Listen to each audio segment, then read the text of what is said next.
TOKEN2049 Day 1 Recap, Bullish Views, New BTC, Web2-to-Web3 Bridges, and TradFi Interest. Seed Fadilpašić last updated. April 30, 2024 at 1840 GMT plus 3 8-minute read.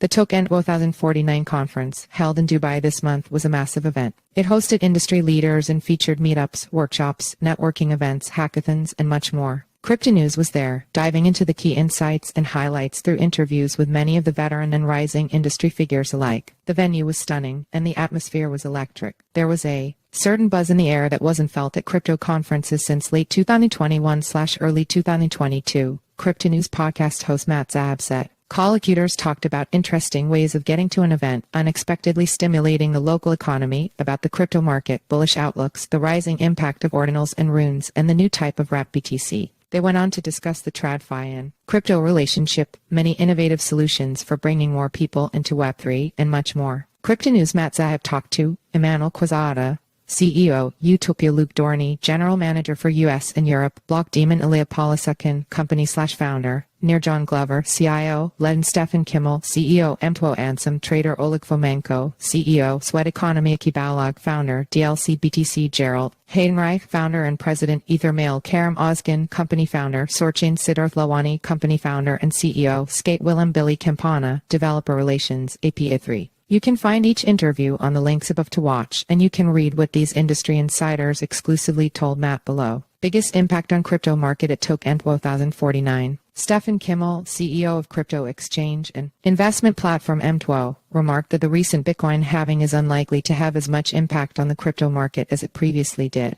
However, macroeconomic policies, U.S. interest rate easing, and spot exchange-traded funds ETFs will have a much bigger impact. My outlook for the end of the year is very, very bullish, Kimmel said. He added that M2O chose Abu Dhabi for its headquarters because it wanted to have clear regulations and rules to protect investors and the company. Ordinals and Runes rising. Popular trader Ansem commented on the crypto market and the halving-related event as well, but he has his eye on a specific sector. He argues that Ordinals and Runes are going to be big areas in the space. There's a lot of capital there, he noted. While Ordinals made it possible to create NFT-like inscriptions on Bitcoin, Runes, launched on the halving day, are fungible or interchangeable tokens. New BTC in town. Speaking of Bitcoin at TOKEN2049, Akibalog, founder of DLC Link, told us about their DLC BTC and what differentiates it from wrap BTC WBTC. This is a new way to wrap Bitcoin, enabling people to use BTC in DeFi. WBTC is minted by institutions, merchants who send BTC to BitGo, which then puts it into a wallet and sends back an ERC20 coin, Balak said. This process is done through a single centralized entity. But the whole reason we're in crypto is to remove centralized entities, he said. In the case of DLC BTC, the merchants don't bridge or send BTC anywhere, including to DLC Link, instead self-wrapping it, locking BTC themselves using the discrete lock contract DLC in Bitcoin Layer 1. This removes a single point of failure within the system. Big banks' eyes on BTC and ETH. Some of the biggest players in the TradFi space are interested in nodes, infrastructure, staking, and digital asset wallets. There are two reasons for that, said Luke Dorney, General Manager for US and Europe at the blockchain infrastructure company Block Demon. The first is servicing clients who potentially want to buy crypto. Based on the company's conversations with its investors, such as JP Morgan, Citibank, and Goldman Sachs,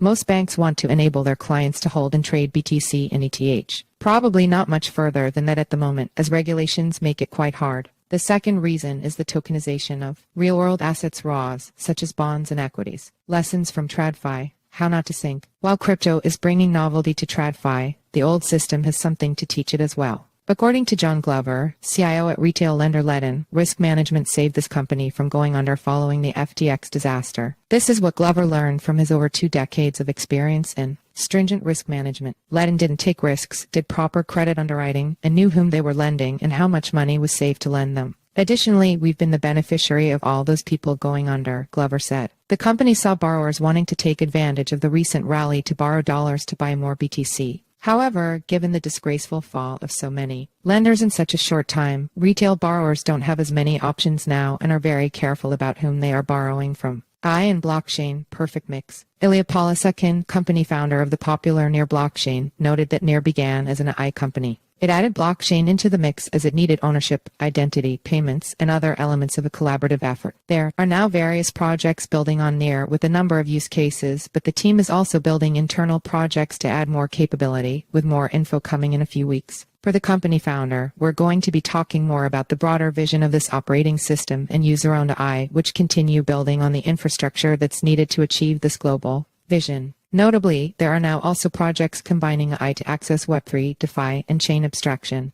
Chain abstraction making waves. The bull market is helping bring attention to crypto, said Oleg Fomenko, CEO of Sweat Economy. At this exciting time, the team announced 3 exciting developments. One is chain abstraction from the Near protocol. Sweat is starting with the abstraction of BNB, enabling cross-chain activity for users. The second is magic keys, enabling users to recover their keys just by having control over their email addresses. Finally, Sweat Economy has enabled the Arabic language in the Sweat wallet for millions of users who requested it, building a bridge from Web2-to-Web3. One of the biggest challenges today is bringing people into the Web3 world, argued Gerald Haydenreich, founder of Ethermail. It's not very convenient for a regular user to do it. That's why the team offered a solution: sign in with Ethermail. Users just need to register on the Ethermail site with their own email, for example Gmail. Then, Ethermail creates an email and non-custodial wallet for them, turning your Gmail into a wallet essentially. Companies can put the sign-in with Ethermail button on the website, making it easy for people to onboard from Web2 to Web3. Another novel feature is advertising. Companies engage with Ethermail on advertising campaigns, and Ethermail gives a percentage of earnings to users interacting with those emails, bringing Web3 to children. Web3 entertainment company Utopia wanted to help the world, said its CEO Emmanuel Quezada.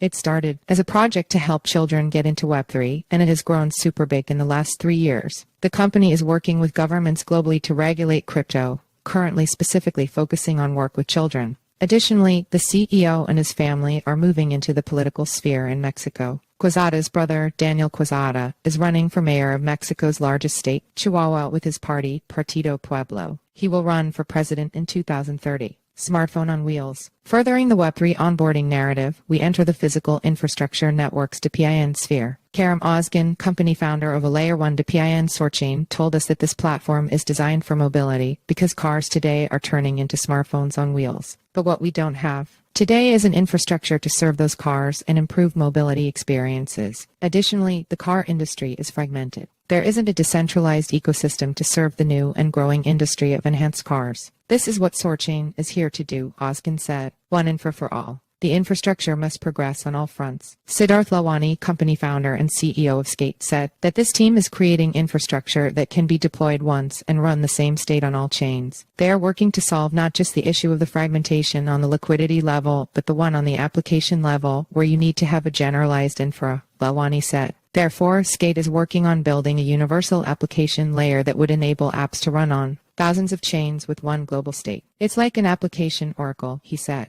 And speaking of oracles, race of opportunity at TOKEN2049. William Billy Campana, developer relations at the Oracle system APA3, argued that there are tons of competitors out there, but APA3's killer move is adopting the Oracle Extractable Value OEV. Every information update on chain costs gas, Campana explained. So, updating every few seconds, as centralized exchanges and other data providers do, would be too expensive. APA3's product allows users to bid to update the price, creating a race of opportunity. Also, instead of going to the validators, the money goes to the DApp, enabling dApps to make money instead of losing it. They get paid to do the liquidation and get the reward, Campana said. Joins us for TOKEN2049 Day 2 recap tomorrow. Many more fascinating chats to come. Follow us on Google News.